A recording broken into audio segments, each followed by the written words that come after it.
In 1961, Young Americans for Freedom, a new conservative youth organization founded at William F. Buckley Jr.'s family estate, hired a 28-year-old Texan to be their executive secretary.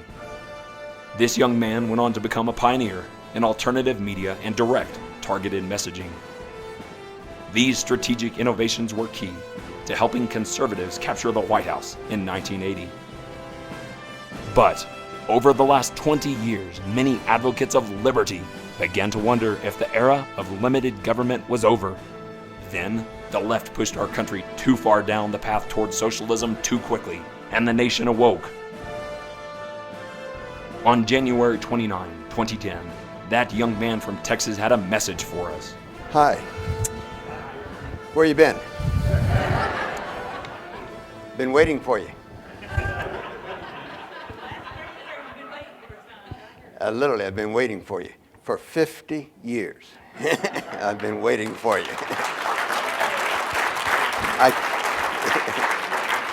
I can't tell you how excited I am to see you. I just, all my political life, people have asked me, Richard, is it too late to turn things around? Have we gone too far down the road to socialism? Can we save America? Can we turn things back in the direction that our founding fathers envisioned? And I've always told them the same thing. We have one chance and one chance only. And that is if things get real bad, real quick. The old thing of the frog in the boiling water. Well, thanks to Obama and the Democrats, they've turned that temperature up and the water is boiling, and we have the results of it here, the Tea Party people. I've not seen a path to how we can turn everything around. I could see how we could slow things down, that if we elected a Ronald Reagan, and I thought of George Bush, that we would slow things down. It didn't work out that way, but anyway, but I didn't see how we were going to turn things around and take America back in the direction that our founding fathers envisioned until you people showed up. And now, for the first time, I can see it. I can see how we can do that. Except for the military, every major institution in America is arrayed against us. Big business, Wall Street, higher education, lower education, the media, Hollywood, unions, nonprofit community, the government, of course, organized religion, the legal community. It just goes on and on and on. They're on the other side. Don't curse the darkness, light a candle. And if this was the microphones of the country back in those days, our message was blocked by CBS, ABC, NBC, New York Times, Time Magazine. And so with the first new and alternative media, direct mail, we were allowed and able to go around that blockage right into people's homes. And it was just huge. It just changed everything for conservatives.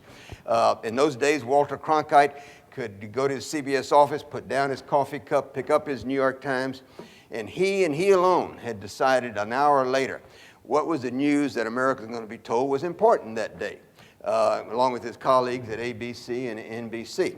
Well, that genie's out of the bottle now, and it's never going back in. We're never going to go back to a day when we had gatekeepers like the Walter Cronkites in the world and the Tom Brokaws. The reason I say that now is you are the alternative to Nancy Pelosi, to Harry Reid, to Obama. It is not the Republican leaders. It is not John Boehner, Mitch McConnell, Michael Steele. It is you. If it had not been for the Tea Party people, Obama would have signed his health care legislation in July. He wouldn't have had to wait till the August recess. It would have happened. You did it. You are the leaders you've been waiting for. America's been waiting for you. I guarantee you. We don't have a problem, quite frankly, with Nancy Pelosi, Harry Reid, Obama. We won 3 landslide elections in the 1980s.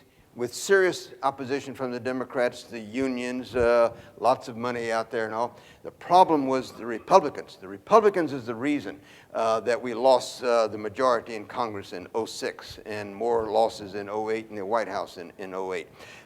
And I think it was because of the betrayal of conservative principles by President Bush, Karl Rove, Tom DeLay, Denny Hastert, Mitch McConnell, John Boehner, people who ran the Republican National Committees. They are the reason that we lost the majority, not the Democrats.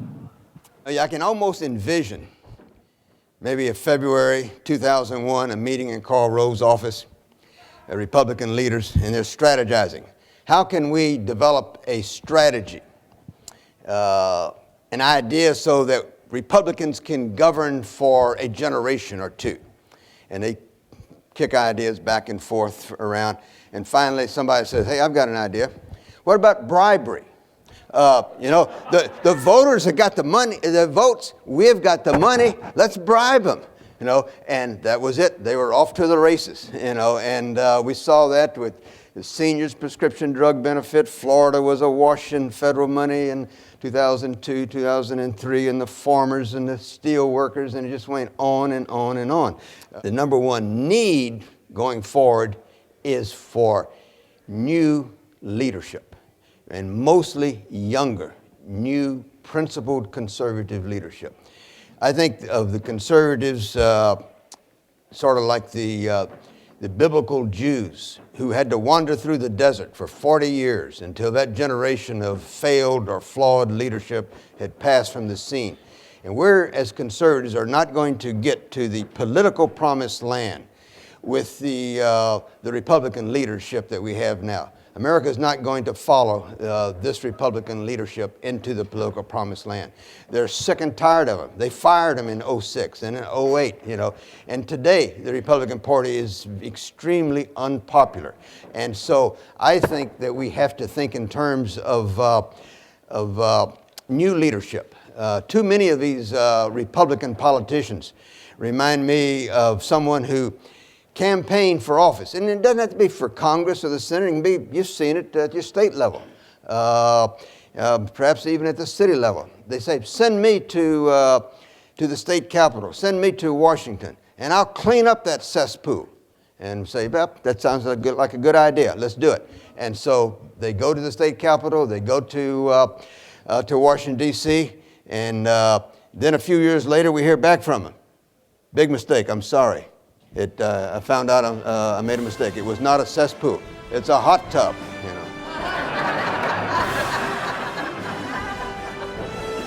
It's time for you to be the most effective grassroots leader you can be. Learn how to do that from those who've been in the trenches this past year at leadershipteaparty.com. You can watch the live webcast or participate in person. Leadership Tea Party, class number 1, just far exceeded all my expectations.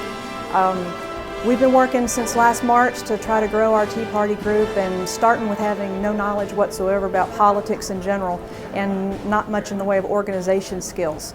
We've come from a place of being mad and angry and frustrated with what we see in Washington to the point of we've got the tools now to move the next level and make real differences. But to come here and almost get re-inspired by all of the advice and all of the action and movement that's going on in other regions, it reminds you again that this movement is growing, that it's dynamic, and that it's alive.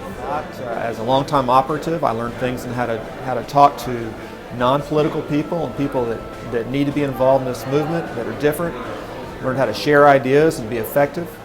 And I think that there is a strategy here and a plan for moving the Tea Parties forward and not losing the momentum we already have. It's time for you to rush to the sound of the guns.